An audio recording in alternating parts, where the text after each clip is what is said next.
사랑하는 성도 여러분, 여러분 평생에 주의 선하심과 인자하심이 함께 하시기를 축복합니다.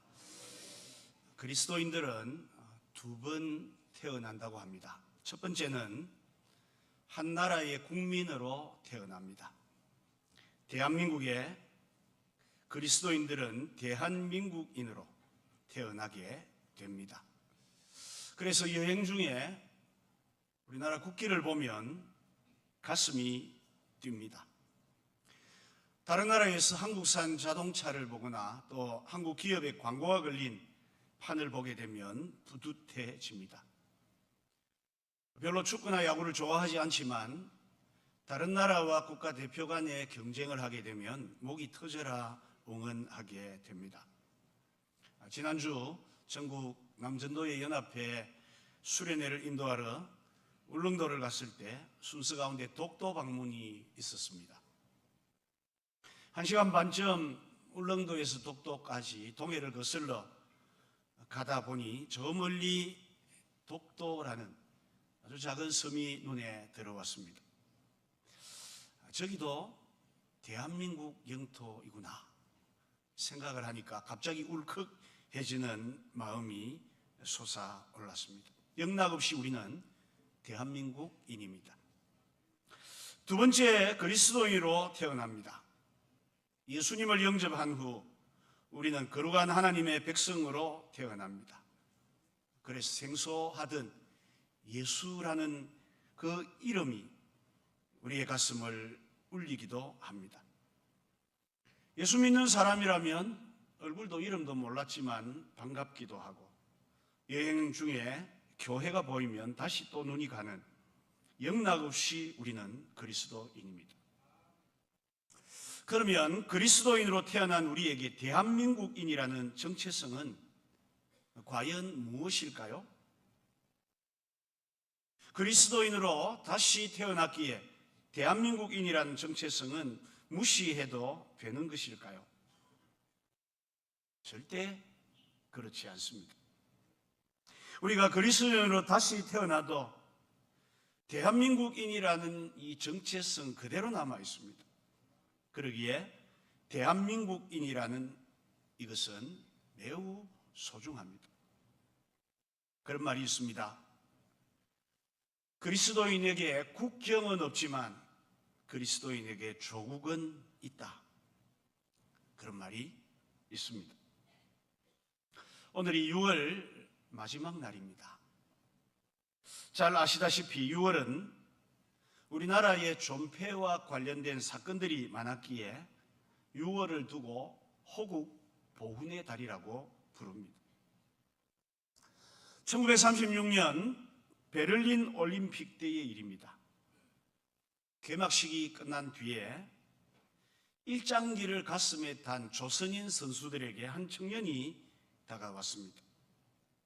독일에서 유학하던 이 청년은 조선인들을 향해 조선 응원가를 불러주겠다고 합니다. 그리고 꾸깃꾸깃한 악보를 하나 꺼내들고 자기가 작곡했다는 노래를 목청껏 불렀습니다. 동해물과 백두산이 마르고 닳도록 하나님이 보호하사 우리나라 만세. 오늘 우리가 부르고 있는 애국가의 작곡자였던 안익태 선생이었습니다. 조선인 선수들은 뜻밖의 응원에 큰 용기를 얻었습니다. 베를린 올림픽 폐막 직전에 마라톤 경기가 있었습니다. 메인 스타디움에는 폐막식을 보려고 많은 관중이 가득 차 있었습니다. 조선인 선수였던 송기정 선수가 1등으로 고린 지점을 통과했습니다. 그리고 영국의 어네스트 하퍼에 이어 남성용 선수가 3등으로 통과했습니다. 송기정 선수와 남성용 선수가 시상대 위에 올랐습니다. 하지만 1등을 했음에도 불구하고 그들은 기뻐하지 않았습니다. 나라를 빼앗긴 스름에 고개를 숙였고 손으로는 일장기를 가려야 했습니다. 그리고는 우승국의 국가였던 기미가요가 울려 퍼졌습니다. 그런데 스타디움 안쪽에 또 다른 노래가 울러 퍼졌는데 몇 안 되는 조선인들이 목이 터져라고 애국가를 불렀습니다. 동해물과 백두산이 마하르고 닳도록 하나님이 보호하사 우리나라 만세. 시상대에 오른 선수들도 나지막 소리로 함께 따라 불렀습니다. 성도 여러분, 이 장면 속에는 매우 중요한 교훈이 담겨 있습니다. 나라를 잃으면 올림픽 마라톤에서 우승을 해도 손을 들고 환호할 수 없습니다. 태극기를 휘날릴 수도 없습니다. 애국가를 연주할 수도 없습니다. 우리는 이 사실을 똑똑히 기억해야 합니다. 특히 학생들, 청년들이. 지금도 지구촌에는 나라를 잃어버린 민족들이 많이 있습니다. 한때 거대한 바벨론 제국을 무너뜨렸던 메데라는 나라가 그 뒤에 뿔뿔이 다 흩어졌습니다. 국가는 없지만 국민은 아직도 남아서 터키 동부와 또 이라크 국경 지역에서 서름을 받으며 사는데 쿠르드족이라고 부르는 이들입니다. 나라를 잃으니 그렇습니다. 유대인도 나라를 잃고 2500년 동안 식민 지배를 받으며 세계 곳곳에 흩어진, 말 그대로 흩어진 유대인, 디아스포라로 살았습니다.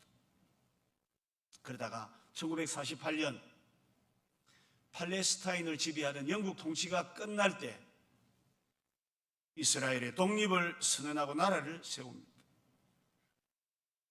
나라를 잃었던 뼈아픈 경험을 가졌던 이스라엘 사람들은 지금도 후손들에게 나라 사랑을 굉장히 강조해서 가르치고 있습니다. 그래서 이스라엘에는 전쟁이 나면 지금도 유대인들, 흩어진 유대인들이 자기들의 수입에 때로는 10분의 9를 나라에 송금을 합니다. 젊은이들은 바로 전쟁터로 달려옵니다. 잘 아시는 1967년 이집트와 시리아, 요르단 연합군과 이스라엘이 전쟁을 벌였습니다. 3차 중동전쟁이라고 부르기도 하고 전쟁이 6일 만에 끝났다고 6일 전쟁이라고도 부릅니다. 당시에 이스라엘 인구는 300만 명밖에 안 됩니다. 부산 인구만큼도 안 됩니다. 하지만 중동연합군은 1억이 넘었습니다. 그래도 6일 만에 전쟁이 끝이 났습니다. 그 이유 가운데 이런 것이 있습니다. 6일 전쟁 중에 이집트가 쏘아 올린 대공포가 이스라엘 전투기 한 대를 격추시킨 적이 있습니다. 그런데 그 현장에 가서 보니까 전투기 조종사가 누군지 압니까? 만삭의 임산부였습니다. 여러분, 이렇게 나라를 사랑하는 사람들이 있는데 누가 이스라엘을 이기기 쉽겠습니까? 분명한 것은 지금도 나라를 사랑하기를 가르치는 민족이 이기게 되어 있고 그 민족이 세상을 지배할 수 있습니다. 저는 쇼팽의 적흥 환상곡을 좋아합니다. 폴란드 음악가 쇼팽은 피아노뿐 아니라 작곡가로서도 탁월한 재능을 가진 사람입니다. 그가 20살에 예술의 나라인 프랑스로 유학을 갈 때 쇼팽의 아버지가 남긴 말이 있습니다. 너는 폴란드의 자랑이 되어야 한다. 쇼팽의 스승도 떠나는 제자에게 작은 은컵에다가 폴란드의 흙을 담아 주면서 어디를 가든지 조국을 잊지 마라. 이 한 줌의 흙을 따뜻한 마음으로 사랑하기를 바란다고 했습니다. 쇼팽은 힘들었지만 그때마다 나는 폴란드인이다는 이 하나로 마음을 잡았다고 합니다. 불행히도 천재음악가는 38 나이에 세상을 떠났지만 지금도 폴란드인들은 가장 사랑하는 사람으로 쇼팽을 이야기합니다. 쇼팽은 마지막 유언을 이리 말했다고 합니다. 폴란드의 흙이 담긴 이 은잔을 내 무덤에 함께 넣어 주시오. 시인인 브라우닝이란 자가 말했습니다. 내 마음을 열면 마음 깊이 새겨진 한 이름이 있는데 그 이름은 바로 내 조국이다. 우리 그리스도인들의 가슴에도 대한민국, 이 소중한 이름이 있어야 합니다.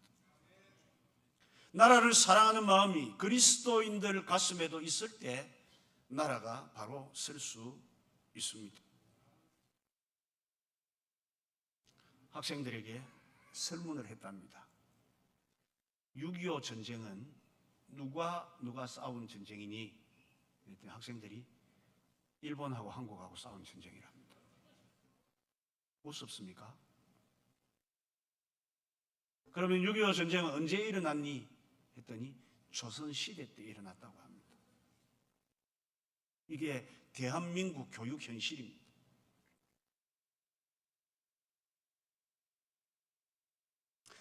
나라가 있어야 우리가 있습니다. 공자의 제자인 자공이 공자에게 어떻게 하면 부강한 나라를 세울 수 있습니까? 나라를 세우는 원리를 물었습니다.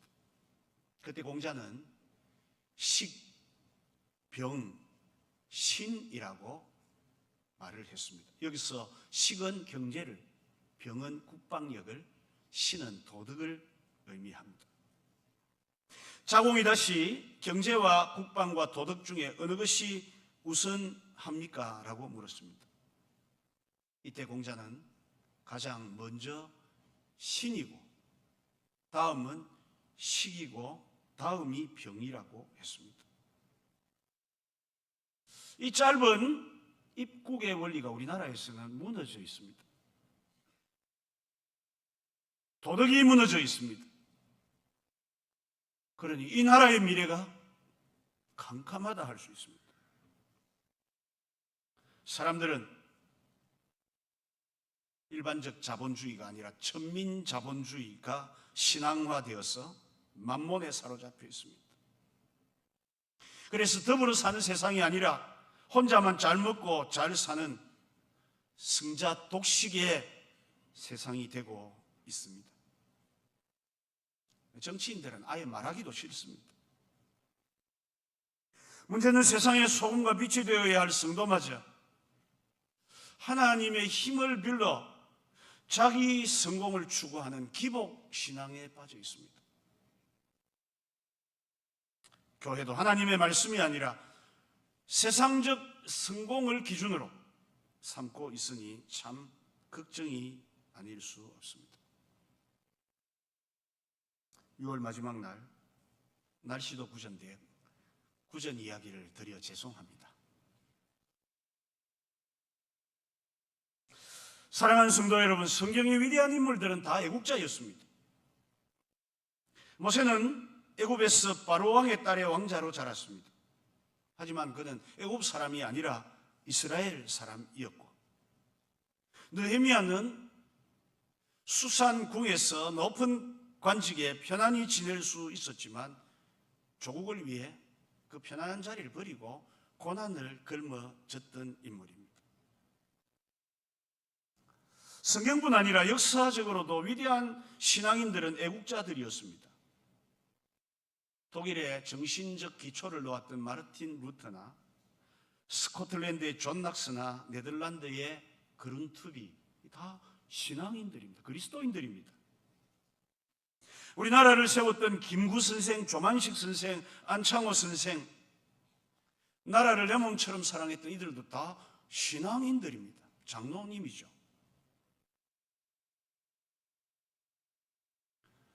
이제 우리는 성경에 등장하는 한 인물, 정말 애국자였던 사람을 살펴보려고 합니다. 그 사람은 오늘 본문에 나오는 에스더입니다. 에스더의 나라 사랑 이야기를 지금부터 해보려고 합니다. 어떻게 하면 우리 성도들이 에스더의 나라 사랑을 잘 이해할 수 있을까 생각해 보니까 이것은 스토리화해서 들려드리는 것이 이해하는 데 가장 좋겠다는 생각으로 이야기식으로 말씀을 전하려고 합니다. 성도 여러분, 약 2500년 전 이스라엘이 나라를 잃었을 때로 우리는 역사 여행을 한번 떠나보겠습니다. 주전 597년 유다 나라는 바벨론의 2차 침입을 받습니다. 그리고 에스더 2장 6절에 보면 그때 바벨론으로 잡혀간 사람은 왕이었던 여호야긴도 있었지만 여러 고관들 중에는 모르드게라는 사람과 그의 삼촌도 포함되어 있었습니다.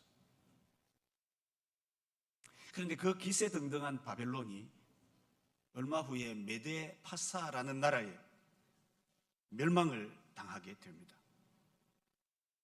에스더서는 1장 1절에 파사왕 아하수로 왕 때에 있었던 일로 시작합니다. 아수에로 왕은 당시 인도부터 구스까지 127개의 나라와 민족을 정복했던 아주 강력한 군주였습니다. 그가 왕위에 오른 3년이 되었을 때 각 지방에 있는 관리들을 다 모아놓고 180일, 6개월이죠. 그 긴 동안 나라의 부함과 위엄을 자랑하기 위해 잔치를 베풀었습니다. 거기 보면 백색, 녹색, 청색 휘장을 왕궁의 대리석 기둥에다가 내리치고는요, 또 화반석, 백석, 흑석 같은 아주 값비싼 돌로 깔아놓은 그 자리 위에다가 금과 은으로 만든 의자를 진열하고 금잔으로 만든 술잔에 술을 부어서 대단한 잔치를 벌였습니다. 왕후였던 와스디라는 여자도 여인들을 불러 모아 잔치를 함께 베풀었습니다. 이 잔치가 아주 절정에 달할 때쯤 아하수에로 왕은 굉장히 아름다운 자기 왕후를 사람들에게 자랑하고 싶어서 왕후를 잔치 자리로 부릅니다. 그랬더니 와스디가 왔으면 별일 없겠습니다마는 오지 않았습니다. 아하수에로 왕이 진노를 합니다. 그리고는 현자들을 불러 모아서 물어봅니다. 야, 이런 경우는 어떻게 하면 좋겠노? 했더니 현자들이 하는 이야기가 왕후가 왕의 명을 거절했으니까 이걸 그냥 두면 조금 있으면 우리 집도 또 저 밑에 백성들의 집에도 여자들이 기고만장해서 남자들을 무시하는 일이 이 나라에 벌어집니다. 나라가 쓰겠습니까? 이렇게 말을 합니다. 그럼 어떻게 하면 좋겠느냐고 물었을 때 이 왕후를 폐하고 새 왕후를 세우면 좋겠다는 방안을 내놓았습니다. 그래서 와스디라는 왕후를 폐위시키고 각 지방의 아리따운 처녀들을 수산궁으로 모아 1년 동안 왕의 간택을 받을 준비를 시킵니다.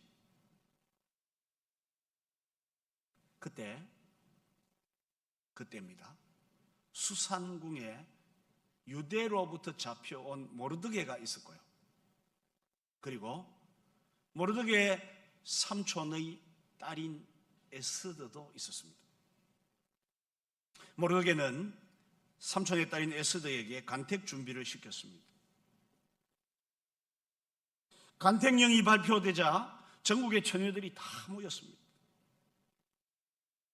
에스더도 여기에 지원해서 수산궁에 들어갔습니다. 간택청 관리가 수많은 여자들을 보니까 거의 지금으로 하면 미스 유니버스 뽑는 그런 수준이잖아요. 그 중에 제일 괜찮은 여자가 누구겠습니까? 당연히 에스더죠. 그래서 에스더는 그 여자들 중에 특별히 불러다가 후궁의 저소에다가 두고 궁녀도 7명 붙여주고 필요한 물품도 다 지원을 해 주었습니다. 왕이 왕후를 간택하는 방법은 이랬습니다. 저녁마다 한 여자씩 왕에게 갑니다. 그러면 아침까지 함께 있다가 아침이 돼가지고 왕이 이 여자야 그러면 되는 거고, 아무 말 없으면 이 여자는 땡입니다. 그렇게 한 여자가 다 지나갑니다. 드디어 에스더가 아하수에로 왕 앞에 서게 됩니다. 그때가 성경은 아하수에로 왕 7년이었다고 말합니다. 왕이 에스더를 보자 한눈에 맛이 갑니다. 우리 성경은 에스더를 더 사랑함으로 엄청나게 사랑했다 그 말입니다. 말이 안 되죠. 왕이 여자를 본 적도 없는 여자를 한 번 보고 확 빠져들었다, 이 말이 안 되는 이야기입니다. 그런데도 누가 그 눈을 멀게 했겠습니까? 하나님께서 아하수에로 왕의 눈을 확 멀게 해보니까요 너무 이쁩니다. 그래서 에스더를 위하여 잔치를 베풀고 백성들에게 세금까지 면제해 주면서 에스더를 왕으로 삼아 주었습니다. 큰 복이죠. 지금으로 하면 대한민국에서 이민 간 어떤 여자가 조 바이든 대통령의 부인이 된 것보다 더 큰 일이었다, 그렇게 보면 됩니다. 장면이 조금 바뀝니다. 그 좋은 시기에 에스더의 사촌 오라비였던 모르드게는 이 수산궁 문을 지키고 있었습니다.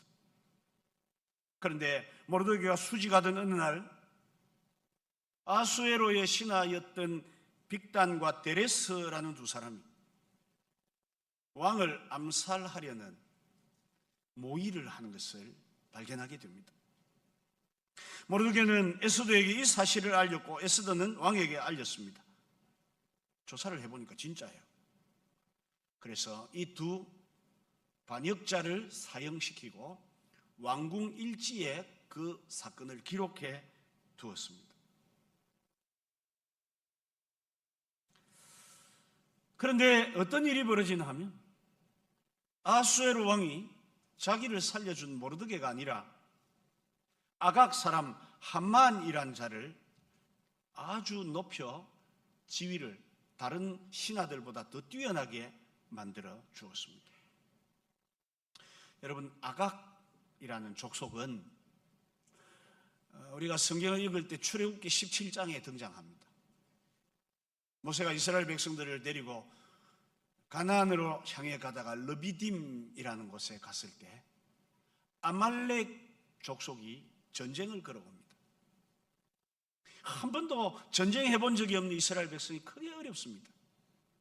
방법은 뭐였습니까? 모세가 손을 들고 하나님께 기도하면 전쟁이 이기고 힘이 떨어져 손이 내려오면 전쟁이 지는 그런 일이 있었습니다. 그 아말렉 족속이 아각 사람입니다. 물론 그 전쟁은 하나님이 이기게 하심으로 이겼습니다. 그리고 거기서 하나님이 이기게 하셨다는 의미로 여호와 니시, 여호와는 우리의 깃발입니다 하는 이름을 붙였고, 하나님께서 영원토록 이 아말렉과 싸우시리라는 약속도 주셨습니다. 그런데 그 후손인 아각 사람 하만이 지금 왠지 여기에 와가지고 굉장히 높은 자리를 차지하고 있습니다. 그러니까 권력 앞에는 다 약해집니다. 하만이 지나가면 모든 신하들이 무릎을 꿇고 엎드려 절을 합니다. 그런데 딱 한 사람이 그리 안 합니다. 누구겠습니까? 당연히 모르드게죠. 하나님을 믿는 믿음을 가진 모르드게는 하나님 외에는 절하지 않습니다. 그러니 하만에게 절할 리가 없습니다. 주변에 있던 다른 사람들이 모르드게에게 물어봅니다. 왜 니는 절 안 하노? 계속 물으니까 할 수 없이 모르드게가 밝힙니다. 나는 유대인이라서 하나님을 섬기기에 절 안 한다고 합니다. 이 말이 하만에게 전해졌습니다. 하만이 분노해서 모르드게를 죽이기로 마음먹습니다. 그것이 분이 다 안 풀려가지고 아예 유다인, 유다 족속 모든 사람을 다 죽여야 되겠다고 마음을 먹습니다. 그리고는 이 하만이 자기 힘으로 안 되니까 아하수에로 왕에게 은 1만 2천 달란트면 엄청난 재산입니다. 뇌물로 주고, 왕이여, 우리 민족을 아주 곤란하게 하는 족속들이 있습니다. 이들을 다 멸하면 좋겠습니다. 그러니까 아하수에로는 내용도 모르고는요, 그래 해라 하고는 인종 청소를 지시하게 됩니다. 아하수에로 왕의 도장이 찍힌 유대인들을 다 멸하는 조서가 온 나라에 퍼져 나가게 되었습니다. 남녀노소를 물러나고 다 죽여라, 재산은 빼앗아도 된다, 그런 내용이었습니다. 모르드게가 이 사실을 접하고는 자기 옷을 찢고 굵은 베옷을 입습니다. 그리고 성 앞에 엎드려 죄를 뒤집어 쓰고 막 고통합니다. 유대인들도 함께 모여 그 고통의 자리에 참여하게 됩니다. 에스더가 왕궁에서 들으니까 자기 사촌 오라버니 모르드게가 지금 굵은 베옷을 입고 막 뒹군다 하니까요, 무슨 사연인고 싶어 좋은 옷을 준비해서 내시에게 갖다 주라고 합니다. 갖다 주었더니 모르드게가 하는 말이 이게 아니라고 하죠. 그래서 에스더가 다시 그게 무엇이냐고 알아보니까 지금 유대인들이 위기를 당했고 그해 12월 30일이면 모든 유대인들은 다 죽는 급한 일을 만났다고 이야기를 합니다. 그러면서 모르드게가 이야기를 합니다. 에스더야, 네가 왕에게 나아가서 이 사실을 좀 알려 이 민족을 구해야 된다, 그러죠. 또 답을 보냅니다. 오라버니, 왕의 허락 없이 왕에게 나가면 죽는 것이 이 나라의 법입니다. 허락도 없이 제가 나갈 수가 없습니다. 왕을 보지 못한 지가 30일이 지났습니다. 모르드게가 다시 에스더에게로 회신을 합니다. 오늘 우리가 읽었던 4장 13절에 보면 너는 왕으로 왕궁에 있으니 유다인 중에 홀로 목숨을 건지리라 생각하지 말라. 지금 네가 만일 잠잠하여 말이 없으면 유다인은 다른 데로 말미암아 구원을 얻으려니와 너와 내 아버지 집은 멸망하리라. 네가 왕후의 자리를 얻은 것이 이때를 위함이 아닌지 누가 알겠느냐. 모르드게는 믿음의 선포를 합니다. 누군가를 통해서 하나님이 우리 민족을 구하신다. 근데 만약 네가 그리 안 하고 왕후라고 편안하게 넘어가면 너와 너의 집이 멸망을 당한다. 네가 왕후가 된 것이 지금을 위한 것인지 누가 알겠느냐, 이렇게 다시 답을 보냈습니다. 에스더가 결심을 합니다. 수산궁에 있는 모든 유대인들이 지금부터 3일 동안 금식을 하는데 먹지도 마시지도 말고 금식하고 기도한 뒤에 나도 나의 시녀들과 더불어서 그렇게 기도하고는 내가 왕에게 나가겠다. 그러면서 우리가 잘 아는 이야기를 합니다. 내가 왕에게 나아가리니 죽으면 죽으리라. 이거 걸어놓고 목숨 내놓고 내가 왕에게 가겠다고 그렇게 답을 합니다. 그래서 수산궁에 있는 유대인들 또 왕후의 시녀들이 3일 동안 금식 기도를 다 했습니다. 기도를 마친 다음에 에스더는 규례를 어기고 왕에게 나갑니다. 왕후의 예복을 차려입고 왕궁 어전 그 바로 앞에 섰습니다. 그런데 아수에로 왕이 그 모습을 보고는요, 또 눈이 확 가버립니다. 부르기 전에 오면 저 여자 죽여라. 그러면 되는데 눈이 확 돌아가 봅니다. 너무 사랑스러웠어요. 자기가 들고 있던 왕의 봉 금규를 확 내밀면서 이리 왔나. 그래서 가까이 갔습니다. 아수에로 왕이 에스더에게 물어봅니다. 소원을 말해봐. 소녀시대도 아니면서 말이죠. 소원을 말해봐. 물었어요. 그러면서 뭐라고 하냐면, 네가 원하면 내가 나라의 절반도 내가 떼주겠다. 완전히 맛이 갔습니다. 에스더가 왕이여, 오늘 제가 왕을 위하여 잔치를 베풀겠습니다. 그런데 이 잔치에 왕도 오시지만 아각 사람 하만도 같이 참여시키십시오. 그래서 아수에로 왕이 하만을 불러다가 에스더가 베푼 잔치에 참여했습니다. 역시 막 음식 먹고 좀 분위기 확 올라갈 때 아수에로 왕이 달아가지고 또 그럽니다. 그래, 소원이 뭐야? 나라 절반도 내가 준다 했잖아. 말해봐. 그러는데 에스더가 뭐라고 합니까? 오늘은 말 못하겠고 내일 다시 잔치를 베풀 때 말할 테니 그 자리에 이 하만도 동참을 시키십시오. 확실히 여자들의 장점은 끄는 게, 이게 장점. 바로 말하면요, 이게 될까 말까 할 텐데 남자를 들었다 놨다 하니까 이 효과가 굉장히 좋아요. 너무 여자들 해프면 안 됩니다. 뭐 할 때마다 조금씩 끌고 그래 하셔야 돼요. 자, 장면이 좀 바뀝니다. 잔치에 참여했던 하만이 더 어깨가 올라갑니다. 의기양양해서, 그리고 밖으로 나와보니까 궁궐 바깥 대문에 누가 엎드려 있습니까? 모르드게가 굵은 베옷을 입고 그대로 엎드려져 있습니다. 너무 분이 일어났습니다. 집에 와서 그 이야기를 합니다. 내가 왕후의 특별 초대를 받았다 이가. 기분이 너무 좋아가지고 집에 오는데 문 앞에 또 모르드게가 자빠져 있는 거 보니까 너무 기분이 상한. 내가 어떻게 하면 좋겠노? 했더니 자기 아내와 친구들이 말합니다.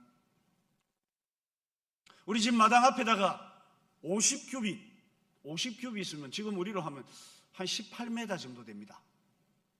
우리 본당 지금 천장까지가 한 9m 정도거든요. 배나 되는 높이에 나무장대를 해놓고, 그리고 내일 지나고 난 다음에 모르드게를 거기다 갖다 달아 죽이자고 이야기를 합니다.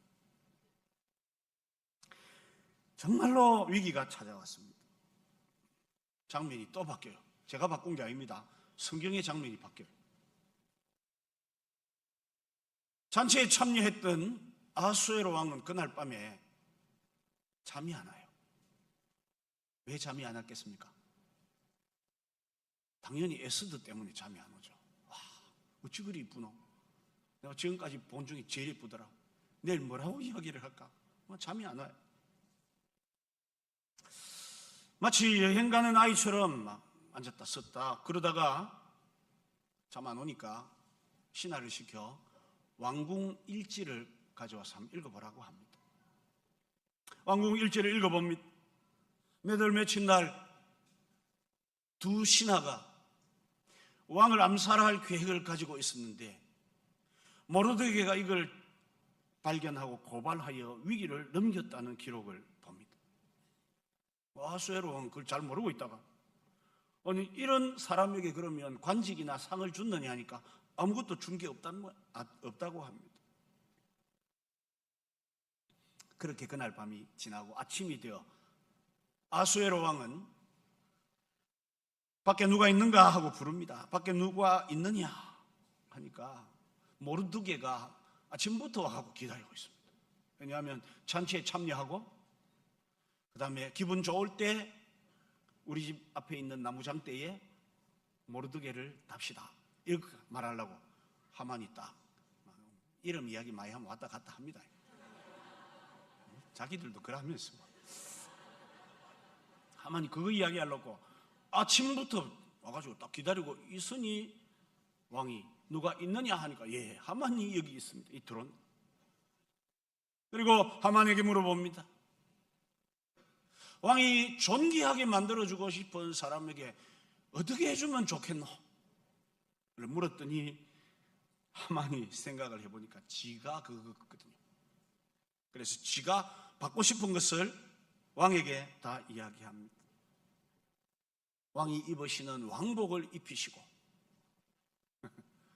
왕이 타는 말에다가 태우시고 왕이 쓰시는 왕관을 씌우고 그리고는 왕이 가장 존귀 여기는 신하 보고 고삐를 잡고 수산궁을 돌아가면서 왕이 존귀히 여기는 사람은 이런 사람이다 하고 큰 소리로 외치고 돌아다니면 좋겠다고 진줄 알고 그래 이야기를 했습니다. 아수에로 왕이 들어보니까 아이디어가 너무 좋아요. 그럼 그래 하면 되겠다. 그리고는 누구를 부르겠습니까? 모르드게를 불러라. 성 밖에 엎드려 있는 모르드게를 불러 굵은 베옷을 벗기고 왕의 옷을 입히고 왕이 타는 말을 타고 왕이 쓰는 관을 쓰고 그 다음에 고삐는 누가 잡아라 그럽니까? 하만 네가 잡아라. 하만이 잡고 성을 봅니다. 왕이 기뻐하시는 사람은 이렇게 됩니다. 큰 소리 했겠습니까? 귀 들어가는 목소리 했겠습니까? 제가 볼 때는 그거 같아요. 그렇게 돌고 왔습니다. 여러분 이쯤 되면 열받죠. 그런데도 한 가지 믿을 구석이 있죠. 왕후의 잔치에 들어가면 반전시킬 수 있겠다 싶었습니다.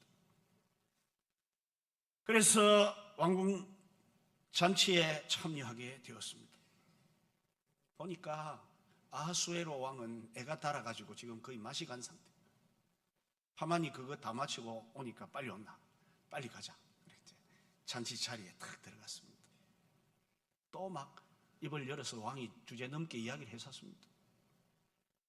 네가 원하면 나라의 절반도 내가 딱 떼갖고 네 준다.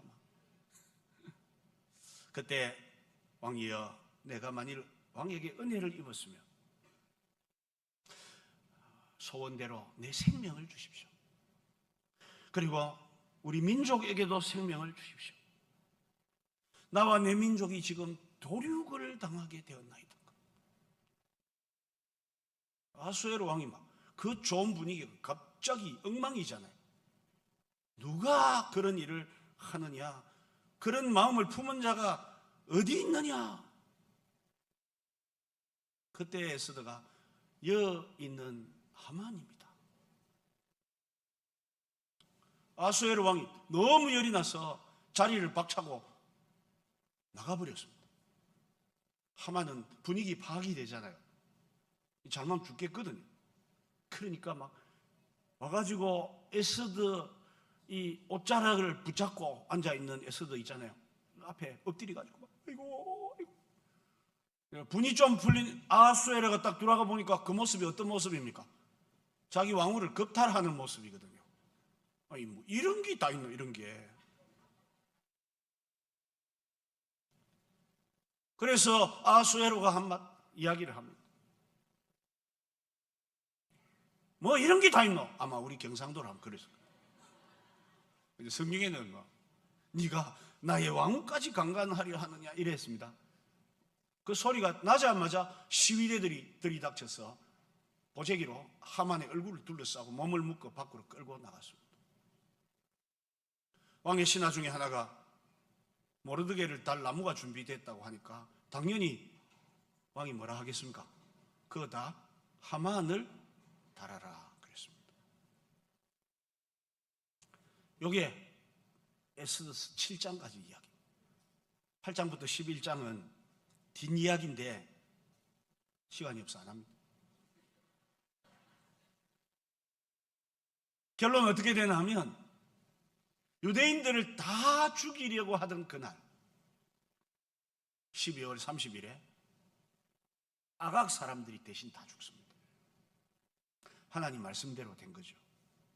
하루 만에 다 안 돼요. 그 다음 날까지 연장해서 그들을 다 죽이고 유대인은 구원을 받습니다. 그래서 이스라엘 백성들은 지금도요, 이때를 기념해서 불임절이라는, 우리로 하면 8.15 강복절 같은 절기를 아직도 지키고 있습니다. 스토리를 마칩니다. 결론입니다. 에스더는 나라를 사랑했던 애국자였습니다. 그녀가 나라를 사랑했던 방식은 오늘 성경에 보면 무엇입니까? 기도였습니다. 본문 16절 끝에 이렇게 금식한 후에 규례를 어기고 왕에게 나아가리니 죽으면 죽으리다 하니라. 금식하며 생명을 걸고 기도했다 그 말입니다. 성도 여러분, 우리 성경에는 이런 예가 많습니다. 출애굽 때 이스라엘 백성들이 시내산에서 금송아지 우상을 만들어 놓고 이게 우리를 인도한 하나님이라고 범죄했을 때 하나님께서 모세에게 내가 이 백성들을 다 멸해버리겠다. 그때 모세가 뭐 합니까? 하나님께 기도합니다. 하나님, 차라리 내 생명을 거두어 가시고 이들을 살려주십시오. 생명을 걸고 기도했고 결국 하나님께서 그 기도를 들으시고 뜻을 돌이켜서 이제 가서 내가 네게 말한 곳으로 백성을 인도하라. 내 사자가 네 앞서 가리라. 그 백성을 구원했습니다. 사무엘은 블레셋과의 전쟁을 앞두고 미스바에 모여 기도했습니다. 다니엘은 다른 신에게 기도하면 사자굴에 집어넣는다는 왕의 조서가 있음에도 불구하고 하루 3번 자기 방에 올라가서 조국 예루살렘을 향한 창문을 열고 기도했던 사람입니다.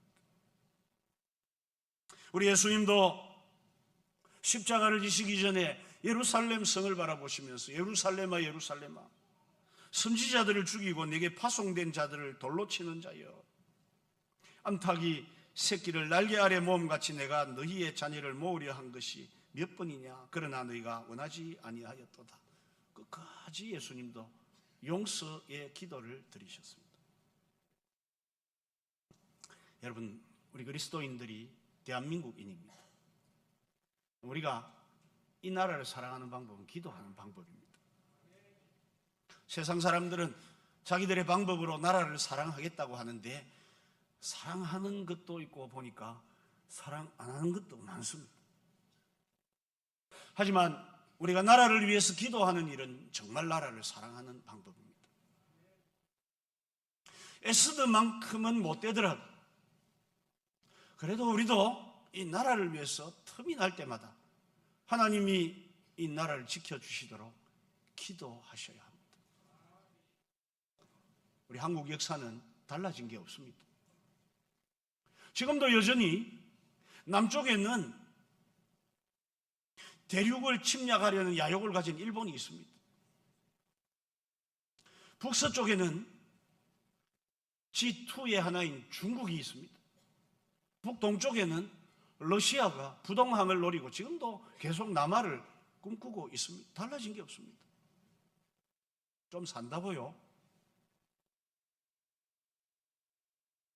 언제 이 나라가 어떻게 될지 모릅니다. 거기다가 민족의 절반은 우리의 대적이 되어 미사일을 쏘고 오물 봉투를 던져보내는 아주 비열한 일을 벌이고 있습니다.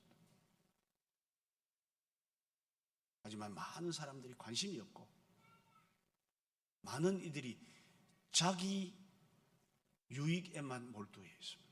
그리스도인들 이러면 안 됩니다. 여러분, 우리 김해 동부교회는 이러면 안 됩니다. 우리는 에스더처럼 나라를 위해서 기도해야 합니다. 간절히 하나님께 구해야 합니다.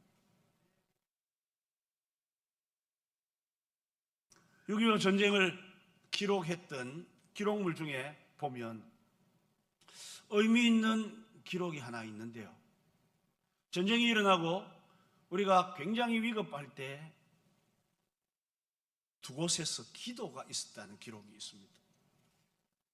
하나는 전쟁 81일 만에 낙동강까지 우리가 밀려 절대절명의 위기 속에 있을 때 300여 명의 목사님들이 부산 대신동에 있는 한 초등학교에 모여 일주일 동안 금식하며 회개하며 나라를 위해 기도했다고 기록되어 있습니다. 그때가 상당히 무덥고 비도 많이 올 때인데도 불구하고 B-29 폭격기가 잘 날아와서 낙동강 전선에 폭격을 해주므로 전쟁을 뒤집을 수 있는 기회를 얻게 되었습니다. 그리고 그 이후에도 부산으로 피난 온 성도들이 모여서 부산 초량교회에서 이 민족을 구해달라고 하나님께 애타게 기도했어요. 하나님 그 기도를 들으시고 인천 상륙작전이라는 특이한 전술을 통해 다시 전세를 역전시키는 역사를 이루어 주셨습니다. 여러분, 우리는 기도의 덕을 지금 보고 있는 거예요. 그때 만약 이 나라가 공산화됐으면 여러분이나 여러분 자식들은 다 지금 북한처럼 살 거 아닙니까? 집집마다 김일성이, 김정은이 사진 걸어놓고 매일 거기 앞에 가서 절하고 어째 그리 살 거예요? 우리는 나라를 위해 기도하는 사람이어야 합니다. 사랑하는 성도 여러분, 기도하는 애국자가 우리 김해 동부교회 안에 가득 차기를 오늘 에스더의 말씀을 통해 간절히 축복합니다. 580장 찬송하겠습니다.